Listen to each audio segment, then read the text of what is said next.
Bonjour à tous. Alors pour cette vidéo, elle est un peu différente des autres, comme vous pouvez voir avec le titre. On va parler de sujet qui intéresse tout le monde aujourd'hui, le coronavirus. C'est donc pas une vidéo sur le cours de physique, si vous voulez l'éviter vous pouvez. Là je veux juste partager mes découvertes, mes connaissances, mon point de vue sur le virus et la pandémie qui nous affecte tous. Donc je me suis basé en disant ça sur différentes sources. Moi j'ai beaucoup aimé les vidéos de Dirty Biology y penser et d'autres. Voilà, donc la majorité de ce que je vais dire, enfin une partie de ce que je vais dire, c'est des données que j'ai vu d'autres dire, des médecins ou des scientifiques. Et d'autres, il va aussi avoir mon point de vue personnel qui va arriver plus tard. Je le dirai quand je passe à mon point de vue personnel et plus les connaissances scientifiques du moment. Donc, on va commencer par parler de la transmission du coronavirus et surtout comment éviter de se faire transmettre le virus. Donc le coronavirus, aussi appelé Covid-19, parce que c'est un virus de la famille des Covid découvert en 2019, c'est là où vient le 19, ou le SARS-CoV-2, le 2 étant parce que c'est le deuxième SARS-CoV qui a touché l'être humain. Et SARS, c'est... Ouais, je sais plus exactement. En gros, c'est des virus qui affectent les poumons. Donc oui, ce coronavirus est un virus qui va affecter les poumons. Alors les virus, qu'est-ce que c'est? C'est pas exactement des êtres vivants comme nous ou des bactéries. Ou les bactéries ou nous, on a des cellules avec un noyau et toute une machine cellulaire autour et une enveloppe par-dessus. Un virus, c'est juste une enveloppe avec un morceau d'ADN ou d'ARN. Bon, il y a une petite différence entre les deux, mais pour nous, on va pas s'y intéresser. Hein. Donc c'est un morceau de matériel génétique dans une enveloppe. Et ces virus, pour se reproduire, ils vont trouver un autre organisme, une bactérie, un être vivant plus grand, et ils vont attaquer les cellules, insérer leur matériel génétique dedans, et ce matériel génétique va forcer la cellule à reproduire d'autres virus. Et donc un virus, ça se multiplie en parasitant les cellules d'un autre organisme. Donc ce coronavirus, on pense aujourd'hui que ça venait d'une chauve-souris, peut-être un pangolin, qui est un autre genre de mammifère. On va parler un peu plus de ça plus tard. Donc, transmission, ça affecte les poumons. Comment est-ce qu'il est transmis à d'autres? Eh bien, comme il vit dans les poumons, la façon dont il se transmet, ce virus se développe dans les poumons, et dans les poumons, comme partout ailleurs à l'intérieur de notre corps, il y a des muqueuses humides, et comme ce virus est dans ces muqueuses humides, il est aussi dans les gouttes d'eau qu'il y a dans les poumons, et quand on va expirer, ou pire encore tousser, il va y avoir un certain nombre de petites gouttelettes très fines. Bon, quand on postillonne, c'est plus épais, mais même quand on expire, il y a toujours un tas de petites gouttelettes. Si jamais vous avez expiré quand il faisait froid dehors, hein, vous avez vu que votre souffle se transforme en buée. C'est toutes les petites gouttelettes qui recondensent. Donc en fait, il y en a en permanence quand on expire, des gouttelettes qui sont expirées. Et comme ce virus vit dans les poumons, il va être envoyé avec les gouttelettes qu'il y a dans les gouttelettes dans la respiration. Bon. Donc, comment éviter se protéger? Alors, essentiellement, ces petites gouttelettes, on sait qu'elles peuvent se déplacer jusqu'à une distance de près de 2 mètres. C'est pour ça qu'on conseille une certaine distanciation. À peu près 2 mètres. Hein. qui est la distance à laquelle les gouttelettes peuvent se déplacer. Alors attention, selon les conditions, si c'est par exemple une pièce fermée, des micro-gouttelettes peuvent rester en suspension bien plus longtemps. Donc la distanciation ne suffit pas. Pour aider, on peut par exemple utiliser des masques. Alors les masques, est-ce que c'est utile pour se protéger? Il y a eu beaucoup de polémiques dessus, oui, non. Donc, qu'est-ce qu'il en est vraiment? Alors, est-ce qu'un masque c'est bien pour se protéger soi-même? Pas vraiment. Par contre, c'est bien pour protéger les autres. Je m'explique. Les masques que les médecins, donc les masques FFP2, vous en avez peut-être pas entendu parler, que les médecins utilisent, sont des masques qui sont en fait plaqués contre le visage. Imaginez, c'est comme les lunettes de plongée ou les masques de plongée si vous allez dans la piscine ou dans la mer. C'est des masques avec un élastique qui sert vraiment très fort, c'est pas juste derrière les oreilles, c'est derrière la tête, et qui va vraiment plaquer le masque contre le visage et ne rien laisser passer, forçant à respirer vraiment à travers le masque.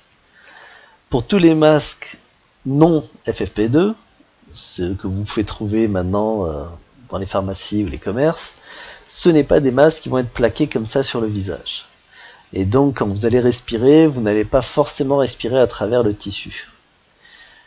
Ce qui veut dire que les petites gouttelettes qu'il y a un peu partout, quand vous allez inspirer, il y en a qui vont passer par le côté.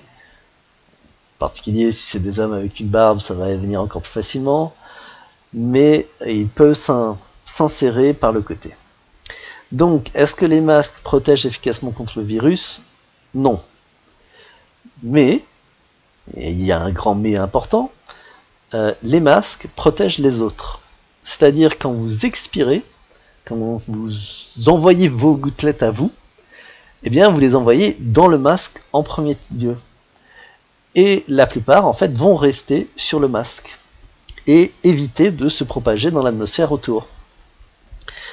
Ceux qui ont porté des masques pendant une certaine durée, vous avez peut-être remarqué une fois que vous l'avez enlevé que votre visage était très humide, tout votre buée s'est condensé sur votre visage. Alors, si vous n'avez pas remarqué que c'était humide et il avait le buée, c'est que vous avez même mis votre masque, ou que votre masque n'est pas bon, parce que le but du masque, c'est justement que toute cette buée, toutes ces gouttelettes qui sortent de vos poumons, restent dans votre masque ou sur votre visage. Oui, c'est pas propre, enfin c'est un peu désagréable, enfin c'est très désagréable même, mais voilà, c'est ça leur but. Et donc, est-ce que vous êtes protégé quand vous-même vous portez un masque? Non. Par contre, vous êtes protégé si tout le monde autour de vous porte des masques, parce qu'ils ne vont plus vous envoyer leurs gouttelettes de leur respiration. Donc, les masques, en fait, protègent les autres plus qu'ils ne vous protègent vous-même. Voilà, donc est-ce qu'il faut en porter? Oui, ce serait bien, mais il faut surtout que tout le monde en porte. Parce que si vous êtes la seule personne à en porter, alors que personne autour de vous en porte, eh bien, vous êtes en train de protéger les autres, mais les autres ne vous protègent pas vous. Et donc, il ne faut pas compter juste sur le masque pour être protégé. Voilà. Ensuite, lavage des mains.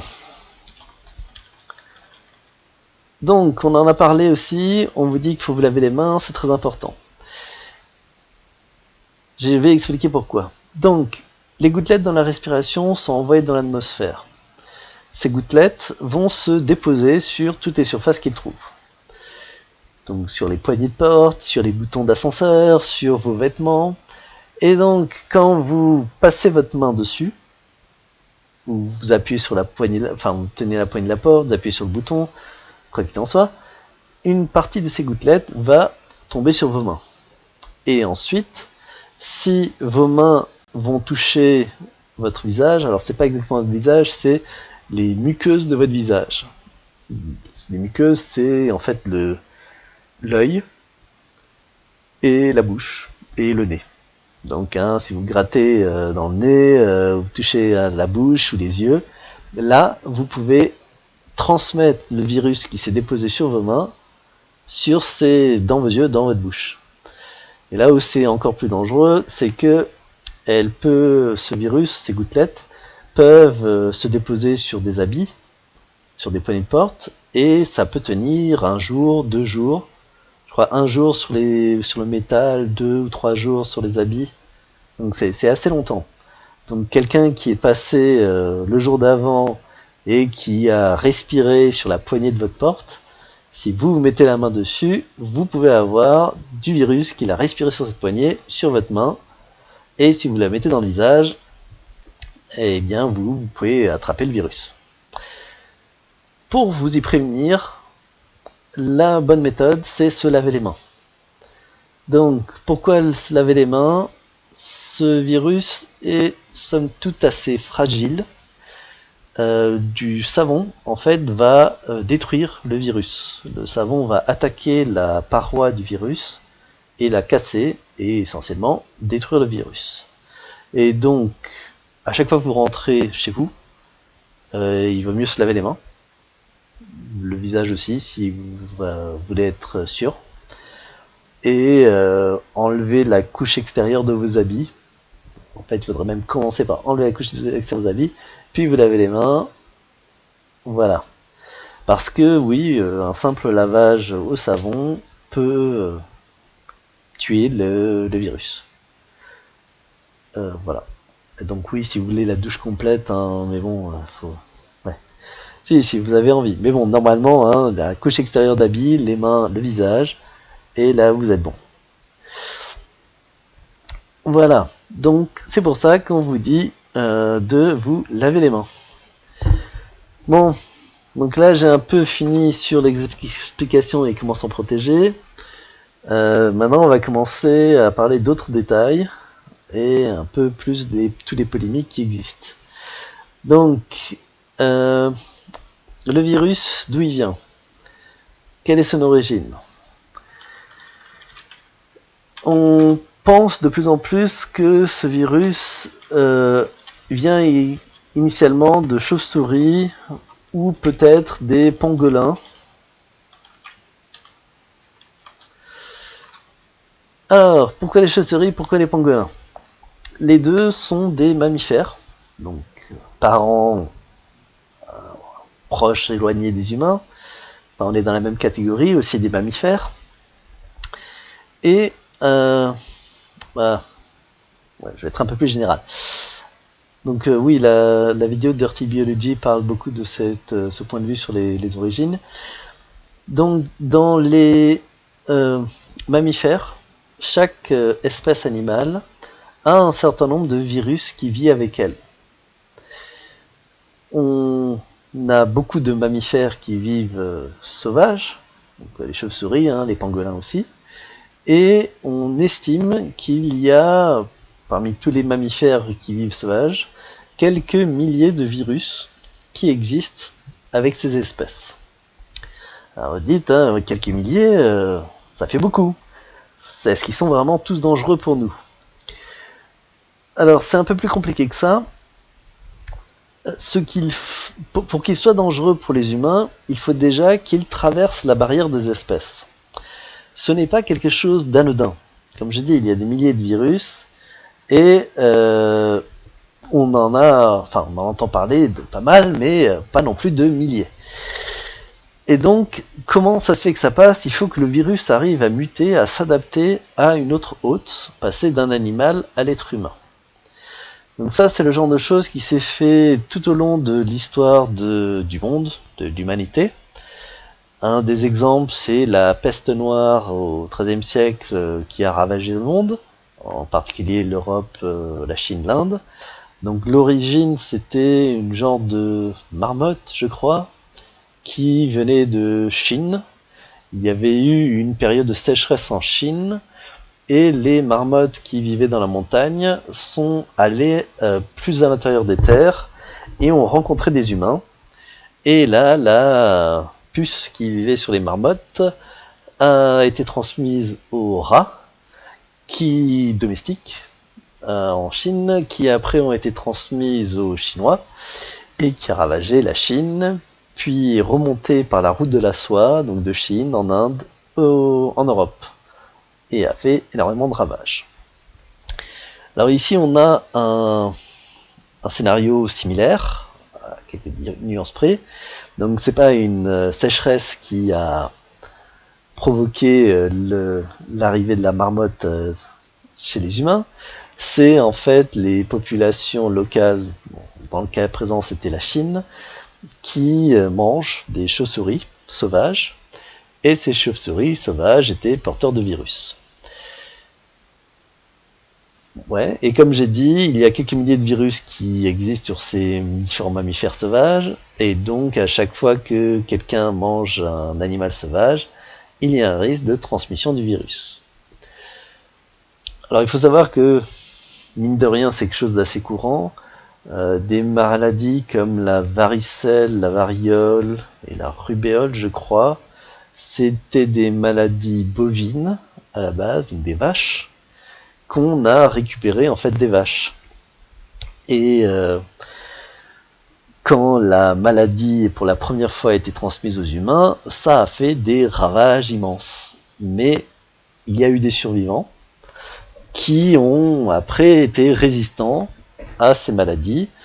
Et en fait, nous les Européens qui vivons avec les vaches, et les autres peuples qui vivent avec les vaches, donc tous les Eurasiens, et Africains aussi, donc Europe, Asie, Afrique, on a l'habitude d'être en contact de ces vaches et d'être en contact de ces maladies.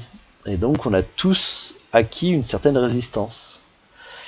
Mais, donc pour la petite histoire, hein, quand les premiers Européens sont débarqués en Amérique, eh ben, ils sont aussi venus avec leurs vaches et avec leurs varicelles, je crois varicelle ou variole, une des deux, et a été transmis aux populations amérindiennes. Et les Amérindiens n'avaient pas de vaches, et donc n'étaient pas du tout protégés contre la varicelle ou la variole, ou rubéole, et une de celles-là. Et le résultat, c'est que 90% de la population amérindienne est morte de la maladie. Donc, avant de dire que oui, c'est la faute des Chinois qui bouffent des chauves-souris, bon, c'est vrai, mais bon, on en a eu aussi notre part à nous, c'est juste que les morts ont eu lieu il y a des milliers d'années, enfin, quoique les Amérindiens c'était beaucoup plus récent, hein, il y a 500 ans, et qui ont fait des ravages, mais maintenant on y est habitué. Et donc, d'où vient le problème? Eh bien, le problème, c'est toutes ces espèces sauvages qu'on n'a pas l'habitude de côtoyer et qui possèdent encore ces virus. Donc, normalement, dans la nature, chaque espèce vit un peu isolée l'une des autres. Il y a peu de contact les unes avec les autres. Et donc, ça évite que les virus soient transmis. De plus, c'est pas facile pour un virus de passer d'une espèce à l'autre. Mais là où aujourd'hui les choses sont vraiment compliquées, c'est que il y a une espèce partout dans le monde, l'humain, qui, une fois qu'il a été atteint par le virus, peut le transmettre sur la planète entière à toute vitesse. Et c'est ce qui s'est passé ici. C'est une première personne a été affectée par le virus, à partir d'une chauve-souris très probablement, et après, une fois que le virus a muté pour agir sur les humains, elle a été transmise sur tous les humains. Alors, juste pour information, là, cette pandémie, on en parle beaucoup parce que tout le monde est affecté, mais dans les 20 dernières années, c'est loin d'être la seule pandémie qu'il y a eu. Il y a eu l'Ebola, il y a eu le SARS, le MERS, le virus du Nipah. Je crois qu'il y en a 5 ou 6 de pandémies. Là, c'est la 6e ou 7e. Le Covid-19, le coronavirus.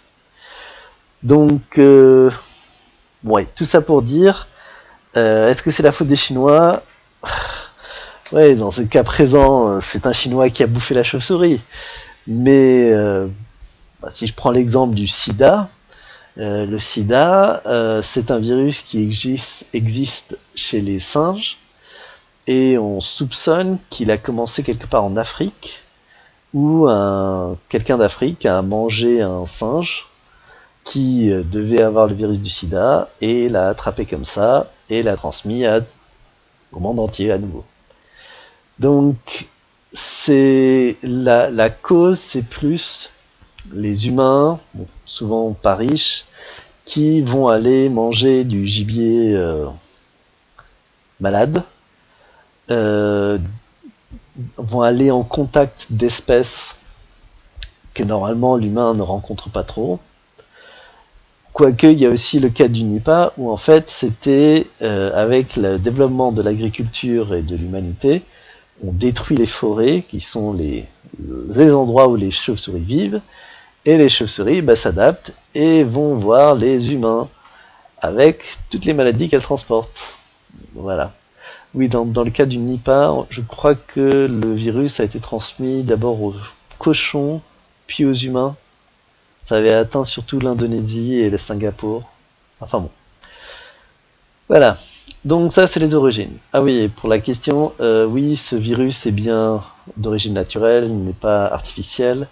Il y a eu des études sur l'ADN du virus, on peut remonter toute sa lignée généalogique, et on sait qu'il est naturel, 100% naturel. Voilà. Donc, ouais, comme je disais, c'est loin d'être la première pandémie qu'on a subie, et malheureusement, ça va aussi être loin d'être la dernière. Comme j'ai dit, il y a encore quelques milliers de virus qui existent dans les différents mammifères sur Terre, et vu qu'on continue à développer l'humanité et qu'on continue à détruire leurs habitats, qu'on continue à les bouffer, certains peuples continuent à les bouffer, alors c'est principalement là où il y a de la jungle. Quand il y a de la jungle, il y a beaucoup de mammifères, et donc quand on ratisse la jungle, tous ces mammifères n'ont plus d'habitat et vont aller chez les humains. Donc l'Asie, l'Afrique et l'Amérique du Sud, c'est là où il y a les jungles, et c'est les zones de risque pour l'apparition de nouveaux virus. À nouveau, je parle de... Il ne faut pas oublier que pour les humains, pour les Européens, pardon, tous les virus qu'on aurait pu rencontrer avec les animaux locaux, on les a en fait déjà rencontrés depuis longtemps. On est rentré en contact avec tout type de mammifères, les loups c'était les chiens, les bœufs, même les ours, les renards, les chats, voilà, il y a les lapins, les cerfs. Donc c'est pas que il n'y a pas de risque, c'est qu'en fait toutes les maladies qu'il y avait sur ces animaux ont déjà été transmises aux humains en quelque sorte. Là où le problème arrive, c'est les nouvelles espèces. Et contrairement à il y a 10 000 ans où s'il y avait une maladie, ça restait sur une région assez restreinte, là maintenant, ça peut se répandre sur toute la Terre. Donc c'est de plus en plus dangereux, et il y en a de plus en plus, et oui, il y en aura d'autres, très probablement. Bon, en parlant d'autres pandémies, parlons comment va finir cette pandémie. Donc, fin du coronavirus. Comment est-ce que cette pandémie va finir? Il y a 3 grandes possibilités. Première possibilité, c'est ce qu'on appelle l'immunité de groupe. Bon, je vais les détailler après. Deuxième possibilité, c'est le vaccin. Et troisième possibilité, ça va être contrôle et quarantaine.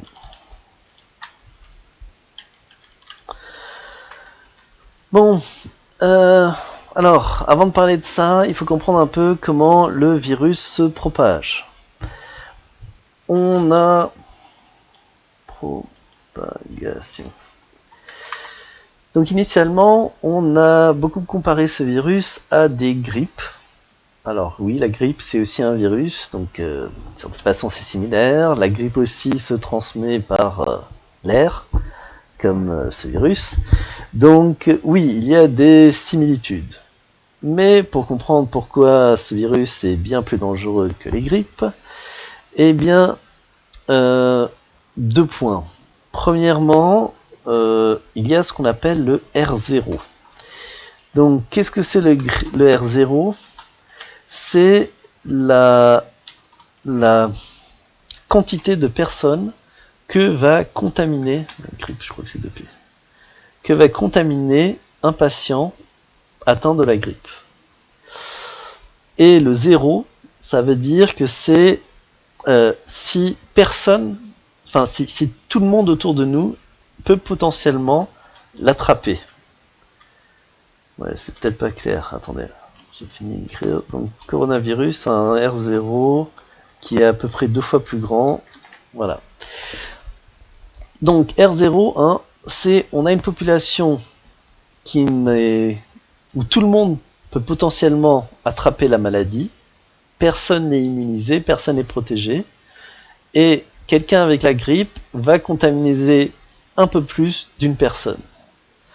Alors, comme c'est quelque chose d'exponentiel, ça veut dire que la première personne elle a contaminé 1,3, ces 1,3 vont contaminer à nouveau 1,3, qui vont contaminer 1,3, qui vont contaminer 1,3, etc., etc. Et on va le faire avec une calculette, ça ira plus vite.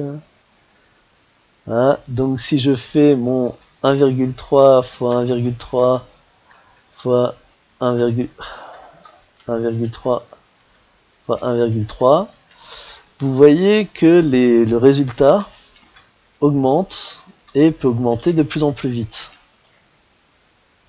J'en ai mis combien? 1, 2, 3, 4, 5, 6, 7, 8, 9 et 10. Voilà, au bout de 10 transmissions, on en est à 13,8 personnes atteintes de la grippe. Maintenant, le coronavirus, on se dit, ouais, 2,6 c'est 2 fois plus dangereux. Bon, on va comparer. Parce qu'en fait, ce n'est pas une échelle proportionnelle, c'est une échelle exponentielle. Donc, qu'est-ce que ça va faire?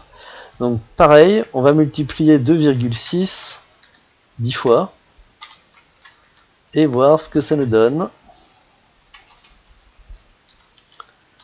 au bout de 10 transmissions de virus. Donc 1, 2, 3, 4. Alors déjà vous voyez que ça augmente beaucoup plus vite. 5, 6, 7, 8, 9 et 10. Donc 14 116.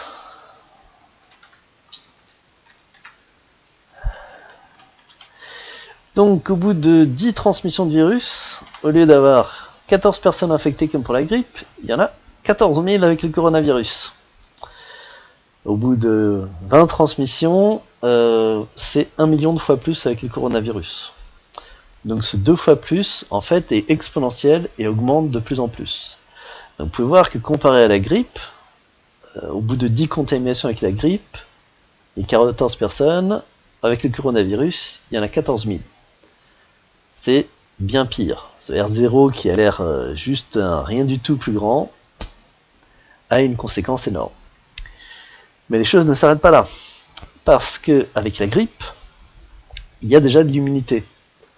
Alors déjà, on a un vaccin contre la grippe, donc il y a un certain nombre de personnes qui sont déjà vaccinées, et il y a des gens qui ont attrapé la grippe récemment, qui ont encore des défenses immunitaires contre la grippe, et qui vont se protéger. Ce R0 ne tient pas compte de ça. Donc si on en tient compte, le R0 descend beaucoup.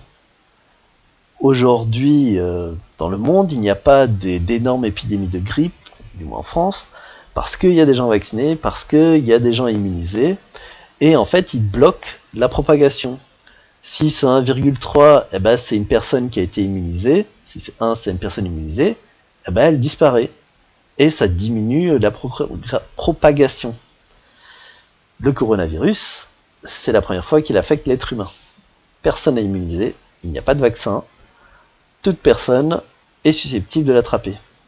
Et donc, en réalité, ici c'est beaucoup plus petit, mais là c'est bien le bon chiffre. Voilà. Et donc, oui, le coronavirus se répand beaucoup plus vite. Alors, la deuxième chose qui est problématique avec le coronavirus, comparé à la grippe, c'est que on va attraper le virus et ne présenter des symptômes que 6 à 14 jours plus tard, 10 jours plus tard. Et donc, on a l'impression que tout va bien, qu'on est en bonne santé, on continue à agir normalement, bon ça c'était avant la quarantaine, avant le confinement, et on transmet le virus autour de nous. Et donc, quand on s'est mis en confinement, en quarantaine, il y avait eu déjà quelques centaines de décès en France. Mais en fait, quand il y a quelques centaines de décès, donc oui, pour le virus, ouais, on en reparlera de la mortalité après, hein, mais vu qu'il y a centaines de décès, ça veut dire que les gens qui mouraient avaient attrapé le virus au moins 2 semaines plus tôt. Donc 2 semaines plus tôt, il y avait des centaines de personnes qui étaient mortes qui venaient d'attraper le virus. Et vous devez savoir, il n'y a que pratiquement une personne sur 10 qui a un cas grave et avec un taux de mortalité de 3%, de 1 à 3%. Donc s'il y a quelques semaines, donc, si on a, on va dire, 100 morts à la date T, voilà. Donc à T moins 10 jours, il y avait 100 personnes malades fois 100, si on considère que c'est 1% qui tombe malade. Donc il y avait en fait 10 000 personnes atteintes du virus, mais 10 jours avant. Et pendant 10 jours, ces 10 000 cas se sont répandus, on continue à contaminer des gens, encore et encore et encore. Et donc, quand le gouvernement a enfin décidé de confiner, il n'y avait peut-être que 100 morts, mais en fait, il y avait déjà des centaines de milliers de cas. Donc 10 cas, 10 jours, enfin 10 000 cas 10 jours avant, et en 10 jours, ouais, alors c'est encore, oui, non, ça pourrait être à 100 000 cas. Et donc, ouais, pour ce qui est de l'action du gouvernement, le confinement s'est fait beaucoup trop tard. Là, quand il y avait déjà 100 morts, ça voulait dire que le virus était bien installé, qu'il s'était bien répandu dans la population, et que, enfin là déjà c'est une estimation assez basse, 100 000 cas. Bon, oui, j'avais commencé à parler de comment le virus allait être fini. Donc 3 possibilités. L'immunité de groupe, le vaccin, contrôle et quarantaine. Alors, l'immunité de groupe et le vaccin vont un peu ensemble. Les virus, on n'a quasiment pas de médicaments qui agissent directement contre les virus. Quand vous attrapez une maladie due à un virus, généralement on va soigner les symptômes, le mal de tête, mal de gorge, des choses comme ça. Mais ce qui va combattre le virus, c'est votre système immunitaire. Le rôle d'un vaccin, ça va être de créer un faux virus en quelque sorte, qui va activer votre système immunitaire, et ce système immunitaire va après pouvoir se protéger contre le vrai virus. Donc ce faux virus ne vous donne pas la maladie, mais active le système immunitaire, qui après est préparé contre la vraie maladie. Pour l'immunité de groupe, ça marche un peu de la même façon. L'immunité de groupe, c'est quand la personne a attrapé la maladie, il a survécu, son système immunitaire a donc agi contre la maladie, s'est protégé contre la maladie, et donc est protégé contre un nouveau risque de transmission. Alors, peut-être vous avez suivi un peu les polémiques dessus, mais on n'est pas encore sûr à 100% que ça va être le cas avec le coronavirus. Bon, normalement ça doit être le cas, tous les autres virus marchent comme ça, mais il y a des questions sur est-ce que quelqu'un qui a attrapé une forme légère du virus, donc sans trop de séquelles, une forme bénigne, est-ce que cette personne va aussi développer assez d'anticorps pour être protégée contre les futures infections? Est-ce qu'il y a un risque qu'il réattrape le virus? Et donc ça complique aussi la fabrication du vaccin, parce que ce n'est pas juste avoir quelque chose qui protège un peu, il faut que le vaccin soit suffisamment efficace pour qu'on soit immunisé contre la maladie, mais pas trop pour ne pas tuer la personne, parce que essentiellement, il y a toujours un risque avec les vaccins. Donc, pour ce qui est du vaccin, les estimations optimistes seraient de 12 à 18 mois. Pourquoi est-ce que j'ai pas... Ouais, à 18 mois. Donc, au plus tôt, ce sera mars 2021 à septembre 2021. Donc, si on attend le vaccin pour être débarrassé de cette pandémie, voilà les dates approximatives. Sachant que même une fois qu'on a trouvé le vaccin, il faudra après arriver à le produire en quantité suffisante. Et là, on arrive à un des problèmes qu'a la France, c'est que on n'a pas vraiment d'usine de production de vaccins. D'ailleurs, on n'a même pas d'usine de production de médicaments. On a tout délocalisé en Asie, principalement en Chine, pour souci d'économie apparemment. Ce qui nous rend particulièrement vulnérables, vu que si on a besoin de médicaments, on doit compter sur d'autres pour les faire, dans le cas présent des Chinois, et le monde entier a besoin des mêmes médicaments en même temps. S'il y a un vaccin, le monde entier voudra ce vaccin en même temps. Et c'est pas sûr que la France sera le premier venu à avoir sa part de vaccin. Parce que si c'est le monde entier qui en a besoin, c'est 7 milliards de vaccins. C'est assez énorme.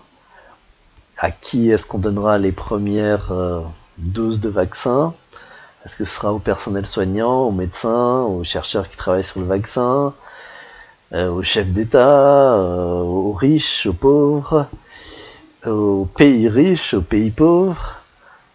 Est-ce que même les pays pauvres pourront se permettre d'avoir le vaccin? Est-ce qu'ils auront assez de moyens pour? Alors c'est des questions auxquelles les gouvernements du monde devraient s'atteler, devraient y penser avant qu'on soit face à la situation. Et là, clairement, personne ne fait rien, on attend de voir venir. Pourquoi est-ce que c'est dangereux, Parce qu'on peut vous dire, on va le prendre pour nous et laisser tomber les autres. Mais ce genre de maladie se propage à tout le monde. En particulier, il se propage chez les pauvres, qui après contaminent les riches en quelque sorte. Si les pays africains n'ont pas le vaccin, le virus va continuer à se propager en Afrique et à vivre en Afrique. Et une personne qui n'aura pas fait son rappel de vaccin en Europe, qui ira en contact avec un Africain, ou avec quelqu'un qui est allé en voyage en Afrique, parce qu'il y a les porteurs sains, eh bien, il peut le réattraper. Et il y a toujours des gens qui ne peuvent pas être vaccinés parce qu'ils ont un système immunitaire défaillant. Il y aura toujours des gens plus sensibles, plus fragiles, les personnes âgées dans le cas présent. Et donc, est-ce que pour se protéger nous, est-ce qu'on va donner ce vaccin à tout le monde? Est-ce qu'on pourra même donner à tout le monde? Il en faut 7 milliards. Ouais, donc c'est loin d'être gagné. Surtout 12 à 18 mois. Pour maintenant, il nous reste de 10 à 16 mois. Et encore, ça c'est optimiste. Il faut savoir qu'un vaccin classique, ça se compte en années. 5 à 10 ans généralement. Là, c'est super optimiste en pensant que tout va bien, que tout se développe bien, que personne ne pose de problème là-dessus. Et encore, même si on a un vaccin, il faut aussi vérifier les risques. Alors, c'est pas anodin de créer un vaccin, ça se crée pas comme ça du jour au lendemain. Donc ça va prendre du temps. Alors, si on n'a pas envie d'attendre les 12 à 18 mois, parlons de l'immunité de groupe. Donc, l'immunité de groupe, comment est-ce que ça s'attrape? On estime qu'il faut, avec ce virus, que 60% de la population l'ait attrapé et y ait survécu. Alors, après 2 mois de confinement, combien de gens en France l'ont attrapé? Donc, on estime que c'est de 6 à 10%. Voilà.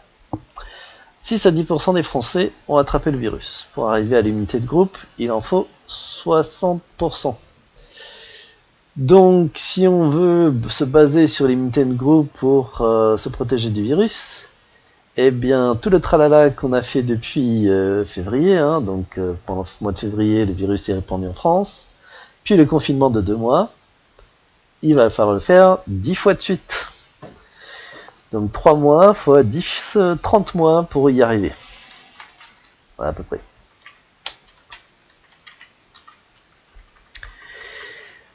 Voilà. Et ouais, et je vous rappelle que ça, c'est avec 30 000 morts. Donc 30 000 fois 10, 300 000 morts. Ouais, c'est à peu près ça les chiffres.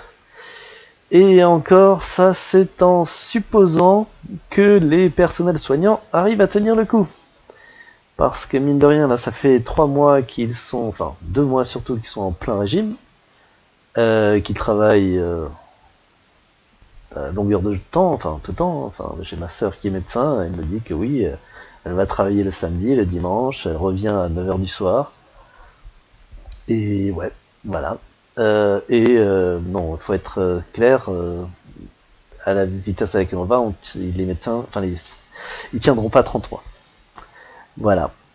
Et en plus, ça pose un autre problème, c'est que après ces 3 mois de confinement, beaucoup du matériel et des médicaments, surtout que les médecins utilisaient pour soigner les patients, eh ben, ils n'en ont plus.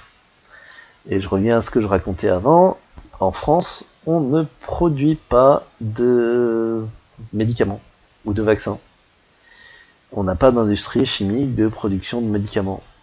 Et donc on dépend de la Chine, à nouveau. Le monde entier dépend de la Chine. Et ben, la Chine va en garder en partie pour elle, va en vendre au plus offrant, mais la France a du mal à se fournir aux quantités qu'elle avait. Oui, et d'ailleurs, sur ce principe, on revient à l'histoire qu'il y avait avec les masques. Donc, pourquoi est-ce que le gouvernement a dit que ouais, il fallait pas utiliser les masques, des choses comme ça? Eh bien, c'est parce qu'on manque de stock. Alors, petit retour en arrière. Quand la grippe aviaire, je crois que c'était, donc c'est la pandémie en 2009,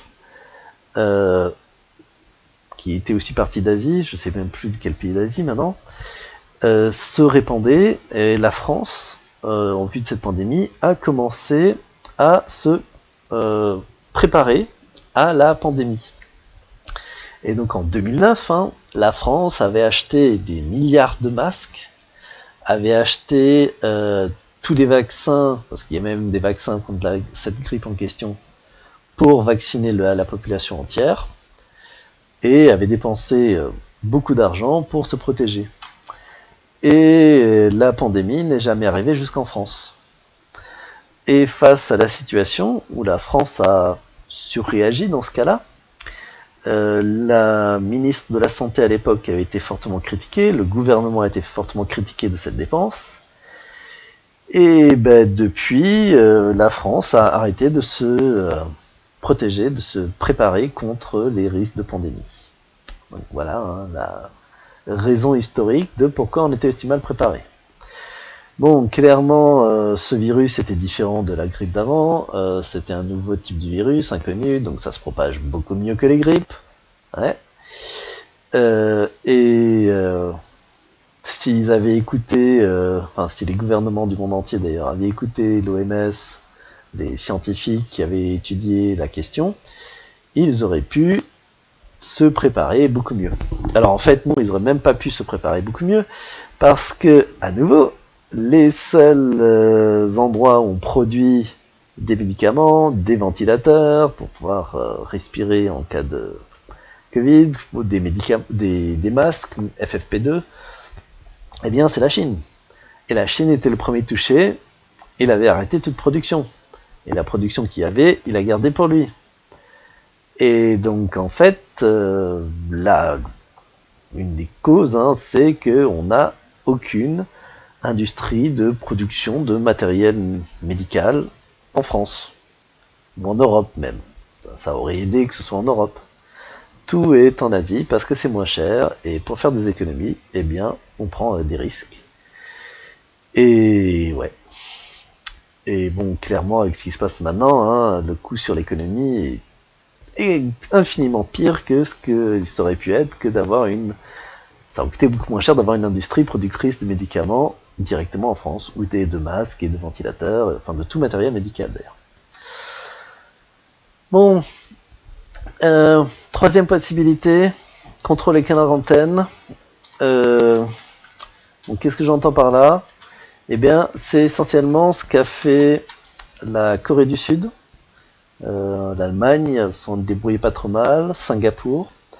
Alors pourquoi la Corée du Sud et Singapour? Eh bien, comme je vous ai dit, le coronavirus est loin d'être la première pandémie qui s'est propagée dans le monde.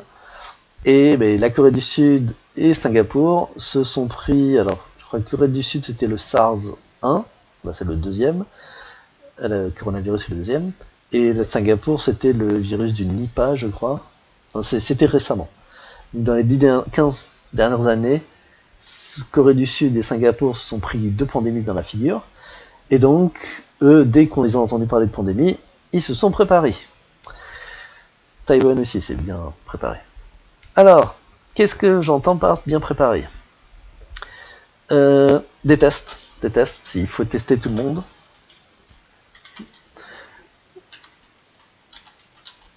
Donc, on teste la population. Les personnes... Alors, pourquoi les tests? Pourquoi c'est important avec le coronavirus?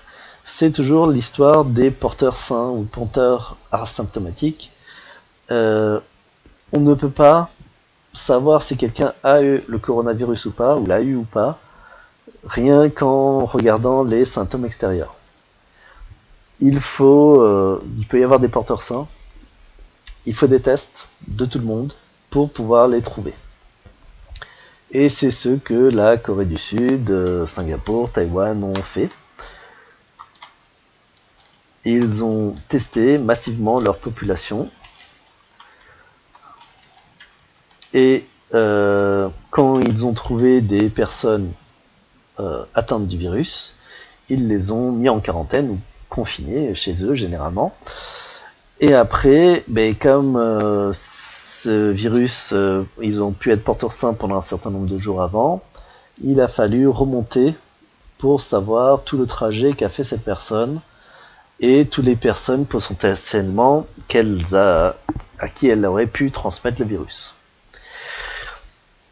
Et c'est une méthode efficace pour contrôler pour maîtriser la propagation du virus. Et elle est d'autant plus efficace qu'on la met en place très tôt. Et là, on arrive toujours à la même rengaine. Ces tests, il faut les créer. Les usines de production de tests sont tous en Asie, parce qu'on les a délocalisés là-bas. Donc l'Asie y a accès, mais pas l'Europe, pas les États-Unis. Là-dessus, la France est vraiment mauvais. Il n'y a pas de test massif de la population. Si ça avait été fait au tout début, et qu'on avait déjà mis une quarantaine partielle, on aurait juste à tester les gens qui venaient de l'étranger, qui auraient pu venir potentiellement avec le virus. Maintenant, la France entière peut potentiellement avoir eu le virus. Et si on veut maintenant se mettre à cette méthode de contrôle du virus, il faut tester massivement toute la population. Je pense, par exemple, une région comme l'Île-de-France, là où on habite, c'est 20 millions de personnes, 20 millions de porteurs potentiels du virus. Il faudrait tester tout le monde, et après remonter à la source de qui est entré en contact avec qui. Le faire aujourd'hui est cauchemardesque. Il aurait fallu commencer à s'y prévenir. Dès que les premiers cas arrivaient, là il fallait déjà commencer à stocker les tests et en fait à tester tous les gens qui venaient de l'étranger. Pour vous dire à quel point ça a été mal géré en France, on pense maintenant qu'en fait un des premiers cas en France date de décembre. Donc quelqu'un en décembre, alors bon, je ne sais pas si tous les tests ont été faits, mais apparemment il est revenu en France avec des symptômes du coronavirus, et c'était le premier cas français. Maintenant, est-ce qu'il l'a transmis à d'autres? Est-ce que c'est lui la source? On ne sait pas. De ce que je crois, on a un peu suivi la trace génétique. Alors, suivre la trace génétique, alors ils en parlent dans la vidéo de Dirty Biology, mais c'est pas du 100%. Ils en parlent là dans les vidéos de Y penser. Le problème, c'est que c'est un virus qui mute assez vite, donc c'est pas facile de suivre sa trace génétique. Quoi qu'il en soit, en janvier, il commençait à y avoir déjà pas mal de cas. Je crois le premier mort c'était fin janvier. En février, le nombre de cas a vraiment commencé à augmenter. Non, c'était en février le premier mort. Mais si c'est en début février, ça veut dire qu'il a attrapé en janvier. Donc, premier mort. Et en fait, il aurait fallu commencer à tester les populations même avant qu'il y ait le premier mort. S'il y a un mort, ça veut dire que comme il y a seulement 1% de cas mortels, ça veut dire qu'il y a 100% de personnes qui sont déjà malades et qui étaient malades il y a 10 jours. Et en 10 jours, ces 100 personnes malades l'ont transmise à des centaines de personnes. Donc, pour être efficace, il aurait fallu commencer à tester, mais comme on fait la Corée du Sud, Taïwan, Singapour, dès qu'il y a eu une histoire que la pandémie s'est déclenchée en Chine, on commence à tester, à contrôler la population, à contrôler les trajets. Alors, pourquoi la France ne l'a pas fait? Mais déjà parce qu'elle ne pouvait pas.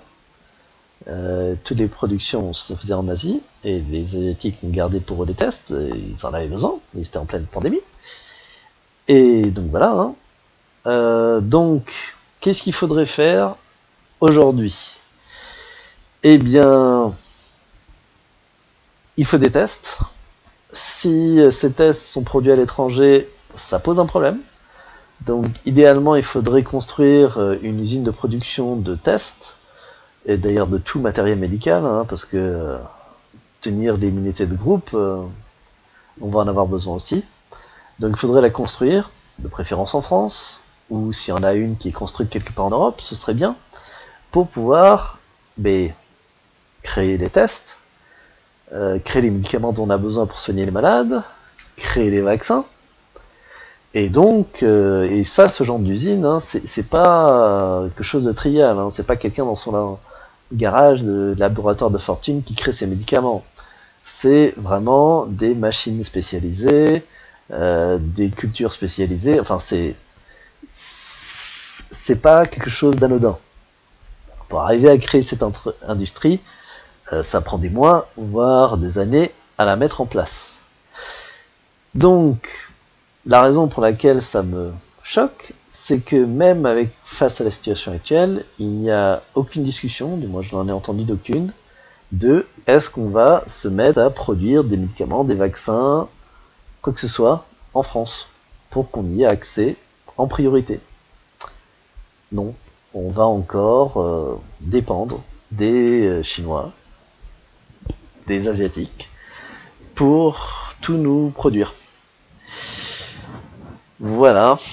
Et donc, oui, ça exacerbe les problèmes parce que on achète des tests à d'autres. Vous avez probablement entendu qu'il y a des tests de plus ou moins bonne qualité.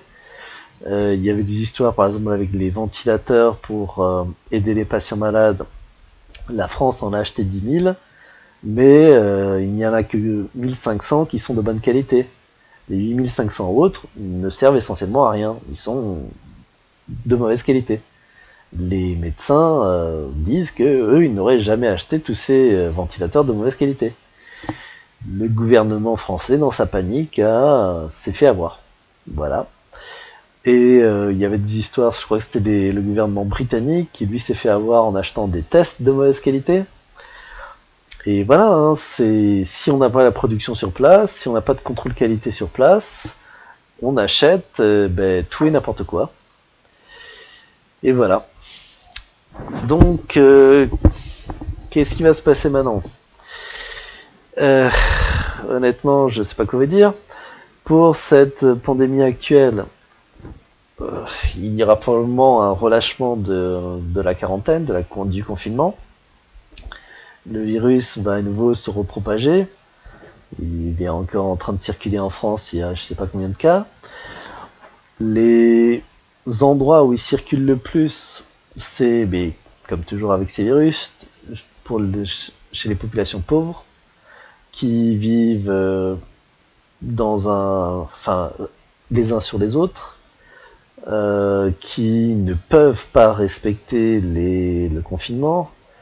Il y a les banlieues de Paris où il y a peu d'accès à des soins de qualité. Le nord de Paris est connu pour avoir des problèmes de manque d'hôpitaux, manque d'infirmiers, manque de médecins. Donc le virus se propage entre eux, dans ces populations-là. Comme il circule dans tout Paris, ils vont le transmettre à d'autres aussi. Soyons réalistes, oui, il y aura une deuxième vague du coronavirus. Tous les scientifiques sont d'accord là-dessus, il va y en avoir une deuxième vague. La question, c'est comment est-ce qu'on va gérer cette deuxième vague? Parce que, pour l'instant, on en est à 6 à 30-10%. Si on recommence ces histoires de vagues, ça va être très long. Les médecins, les personnels soignants ne peuvent pas continuer comme ils ont fait jusqu'à présent. Ils sont exténués. Ils n'ont plus de matériel avec lequel travailler. Bon, déjà, ils n'en avaient pas dès le début. Quand ils sont obligés d'utiliser des sacs poubelles pour se protéger, ça, c'est ridicule. Et voilà. Ce qu'on aurait dû faire, déjà contrôler les quarantaines. C'est ce que les pays qui sont protégés, c'est ce qu'ils ont fait. Sinon, ce qu'on devrait faire maintenant, c'est augmenter notre production de denrées médicales, tests, vaccins un jour quand ce sera fait, médicaments dont on a besoin pour soigner les gens. Voilà, ça prend du temps à créer l'entreprise. Après, pour ce qui est du personnel soignant, les médecins, ça vient pas de nulle part, surtout que là, tout le monde en a besoin. Des études de médecine, c'est bac plus 8, bac plus 9. Des études d'infirmier, c'est bac plus 5, je crois. Donc c'est... Voilà, il n'y aura pas de nouveaux médecins qui vont arriver sur le marché avant la fin de cette pandémie. Voilà. Ouais. Ce qu'on préfère pour se prévenir des futures pandémies, parce que, comme j'ai dit, dans les 20 dernières années, on en a eu 6 globales, 7 avec le coronavirus, et il y en aura d'autres. On devrait dès aujourd'hui développer nos médecins, nos personnels soignants. Quand on entend les médecins, les infirmières dire qu'ils sont pas assez nombreux, pas assez payés, c'est une réalité. Et là, on en paye le prix. Bon, maintenant, parlons de l'économie. Pour finir. Alors, l'économie, quand on avait parlé du projet 75 heures, je vous avais dit que c'est la source de quasiment tous les maux sur Terre aujourd'hui. Mais voilà, on y est encore. Donc, on a mis toute notre production en Chine ou en Asie parce que c'est moins cher. Donc maintenant, on n'y a pas accès. On a besoin aussi de ces pays d'Asie, principalement, pour la production de nourriture, d'habits, d'outils, de tout quasiment. On a tout délocalisé là-bas parce que c'est moins cher. Et à cause de la pandémie, alors les lignes d'approvisionnement sont réduites, mais ça va même plus loin, c'est qu'on ne peut pas fermer ces lignes d'approvisionnement complètement. Si on pouvait dire, la France va fermer ses frontières et dépendre que d'elle-même pendant 3 mois, 4 mois, le temps que la pandémie passe, on pourrait contrôler les choses beaucoup mieux. Mais là, on peut pas. On dépend de ces pays asiatiques pour survivre. Donc on a une dépendance aux pays asiatiques. Voilà, donc ça c'est un peu une des causes de l'ampleur des dégâts en France. Mais ce n'est pas tout, c'est moins de l'économie, un peu plus de politique. mais ça va un peu ensemble. C'est la raison pour laquelle ces pandémies se répandent chez les humains, c'est que les populations pauvres vont manger des chauves-souris, vont manger ce qu'ils appellent en Afrique la viande de brousse. Il n'y a pas de contrôle là-dessus. On défriche des forêts pour des terrains agricoles. On est en train de détruire la nature, où rien que les sécheresses et les changements climatiques vont détruire des zones sauvages, où il y a des animaux qui habitent, qui après vont aller chez les humains en contact avec eux à transmettre leur maladie. Donc si on veut éviter d'attraper les 2000 autres virus qui existent sur les différents mammifères sur Terre, il faut arriver à garder une certaine distance avec les animaux sauvages. Donc arrêter le développement sauvage des terres agricoles et arrêter le réchauffement climatique qui détruit ces terres sauvages. Ouais, à nouveau, notre système économique pousse à la consommation, à la recherche de l'efficacité.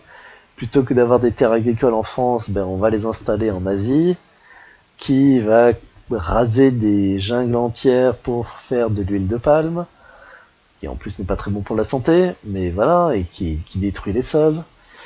Et oui, c'est parce qu'on a détruit notre environnement, parce qu'on a détruit notre agriculture, les conséquences, c'est que on attaque les espèces sauvages on attaque les espaces de vie de ces espèces sauvages qui après vont se délocaliser chez les humains et transmettre leur maladie aux humains. Donc, destruction des zones sauvages et les animaux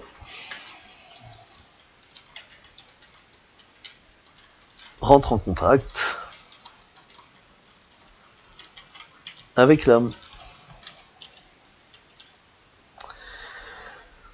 Voilà.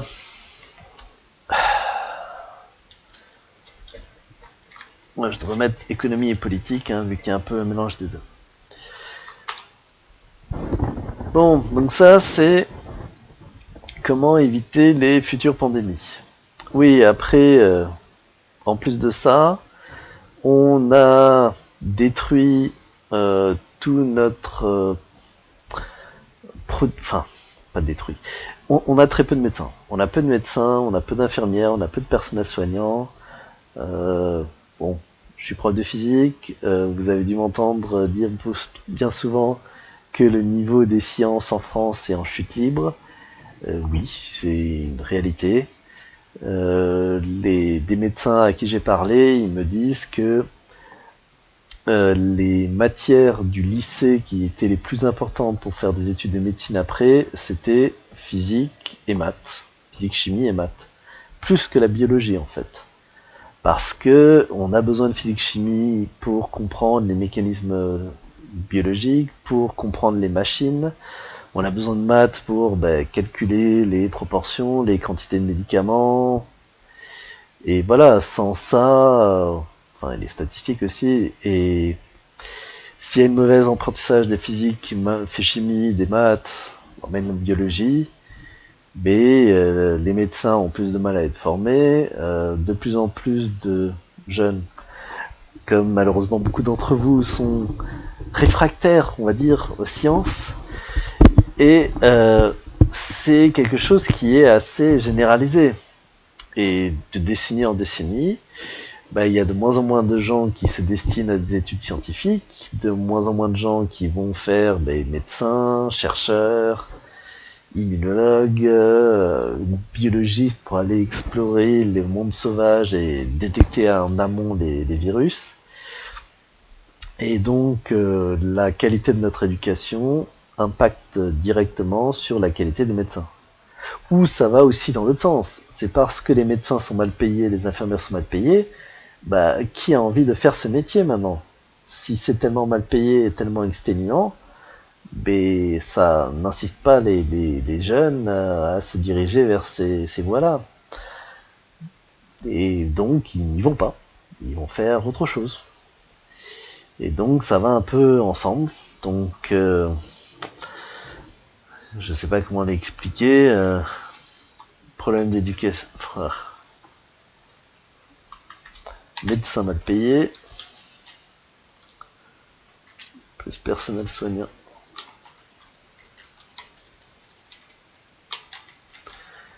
Mal payé. Peu de gens veulent faire ce métier.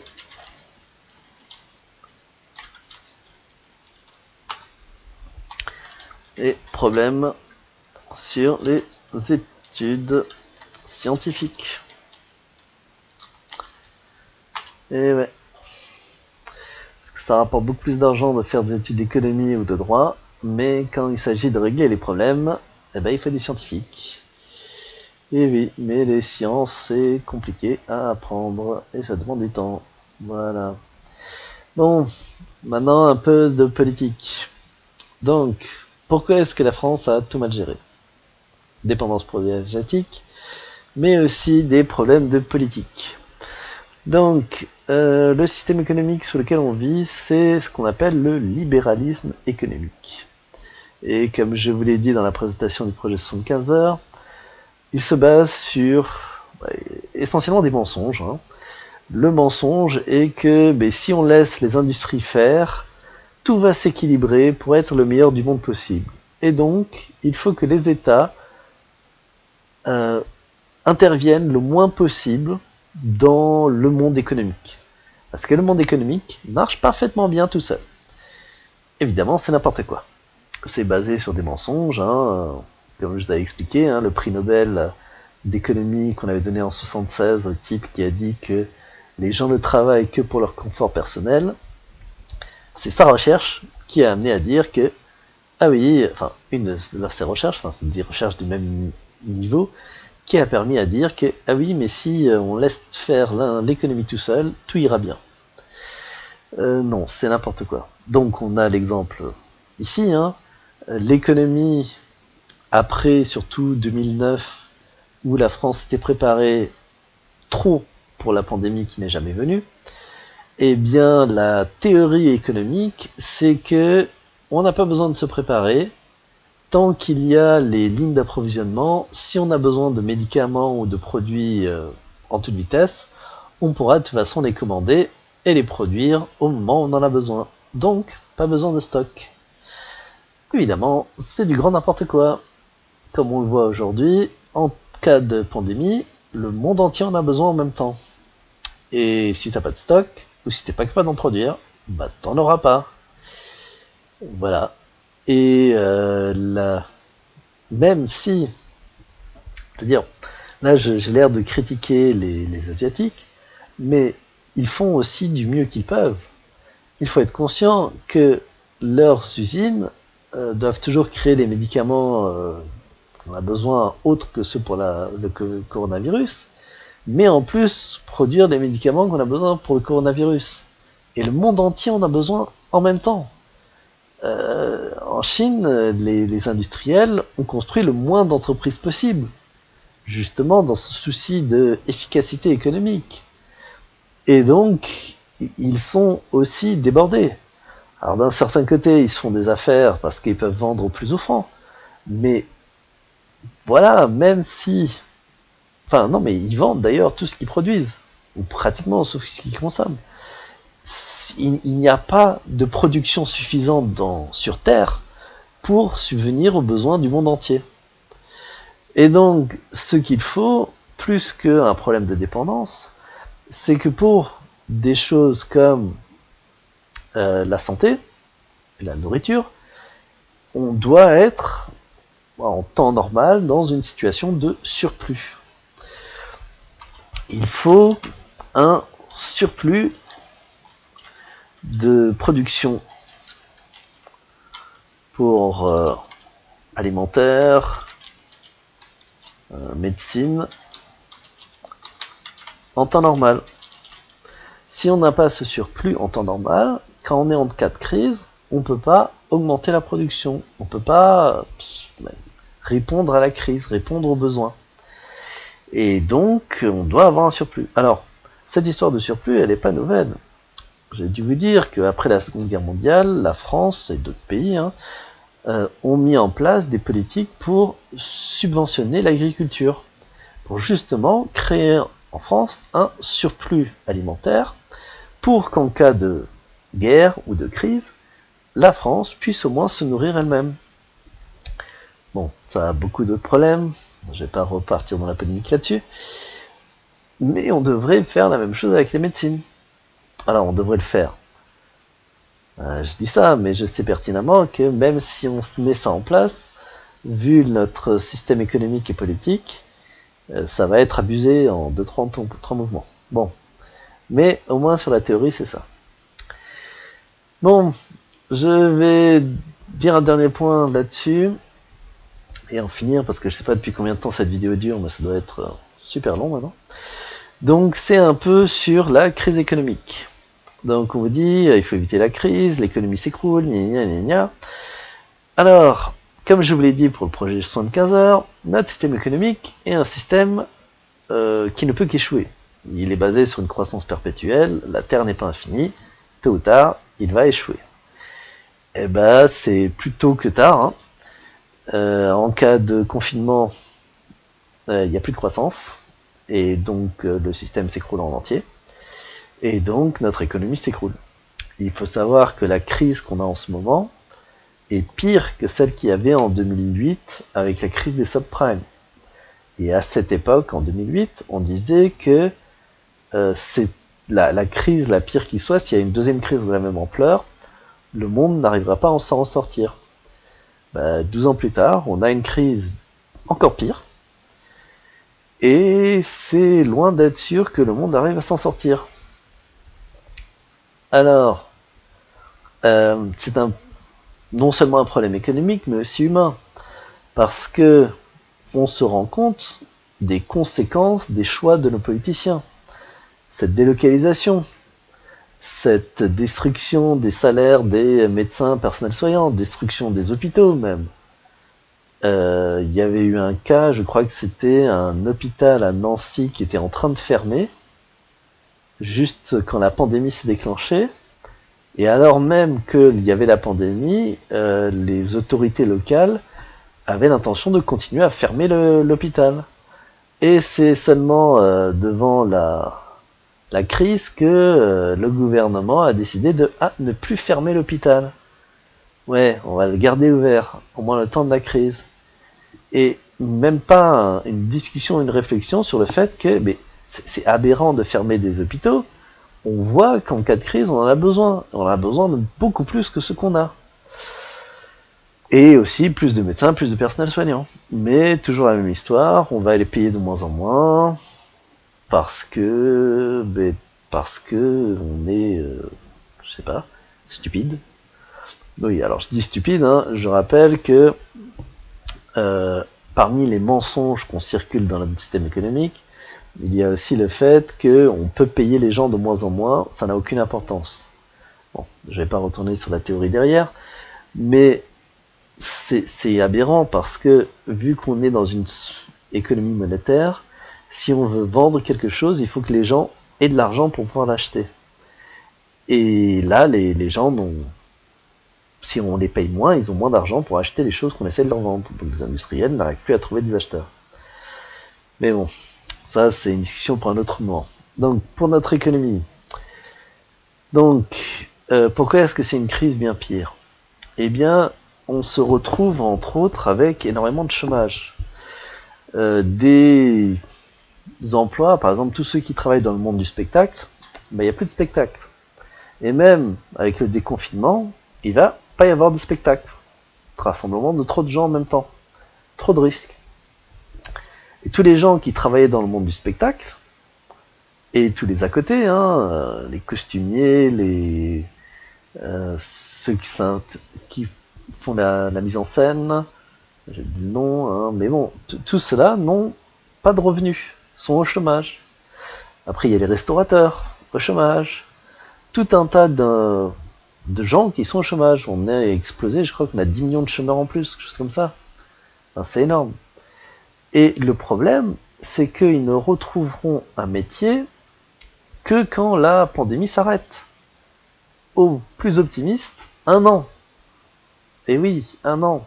Ça, c'est le plus optimiste. Et donc pendant 1 an, 10 millions de chômeurs. Alors, peut-être pas 10 millions parce qu'il y a au moins quelques trucs qui vont réouvrir. Mais on a facilement doublé le nombre de chômage. Alors, si on avait un système économique robuste, en bonne santé, on pourrait gérer ça. Oui, petite aparté là. Vous entendez un tas de gens dire ouais, il faut sauver l'économie, il faut sauver l'économie. Mon point de vue personnel là-dessus, c'est toujours le même. Notre système économique actuel est une aberration. Il est mauvais, il ne faut pas le sauver, il faut l'achever et changer de modèle économique pour un modèle économique qui est capable de gérer des crises, comme celle qu'on a maintenant. Mais bon, ça, à nouveau, polémique pour après. Mais bon, voilà. Donc, on est dans une situation avec énormément de chômeurs. Même les gens qui ne sont pas au chômage, eh bien, on consomme moins.